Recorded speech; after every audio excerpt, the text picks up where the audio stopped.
A grid-connected solar battery energy system is actually called a BESS. So the battery part and the inverter part of it is called a BESS, which is basically the batteries, and it's the inverter on the other side. The solar part of it is up on the roof. That's obviously your PV arrays that actually feed the system as well. So basically it's called a hybrid system, which basically means it's connected permanently to the grid and has the backup of the grid should it need the grid to charge or to do work as well. Most of the savings come off the roof. So basically your solar is what you're saving from Eskom.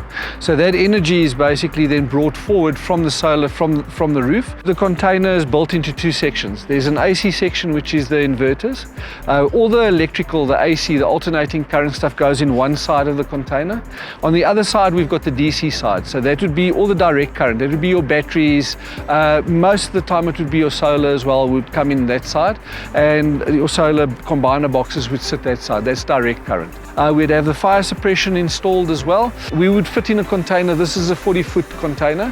In a 40-foot, you can get about 2 megawatt worth of batteries in.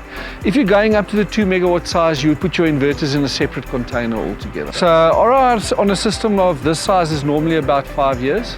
It all depends on the usage inside. So a system of this size, a medium system of this size is normally about 5 years. You can use a peak in peak shaving form where basically what happens is, let's say you had a factory that didn't have a system like this busy running in it, and what would happen is as you put on machines in that, you get peaks, and these peaks basically cause you to flare up. You'll be using 100 amp, the next minute you'll be using 300 amp, 400 amp as you turn on machines in the factory, and then they would switch off and that peak would go away. So these peaks are what cause a peak demand charge, which is probably the most expensive part of your electricity account if you are paying peak demand charge. So there's a couple of different things that we do. So we can use a peak factor correction firstly, and this basically corrects things, capacitance in a system, and basically then will already improve the peak demand that you actually got, number one. Then you can also put a system in like this. It basically flattens out the grid altogether. So what it does is it keeps the grid at a constant flow, night and day. And what it does is it actually uses the inverters, the battery and the solar to actually take out the peak.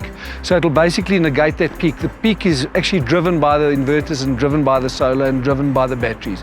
So at night what would happen is you'd use the batteries and the inverters, and they would basically negate the peaks at night if you've got night peak demand. And then during the day what would happen is the solar would charge the batteries again and also negate the peak demand, and also then feed the peak and break the peak. So that's how it would work, and then you'd basically flatten the peak as well like that.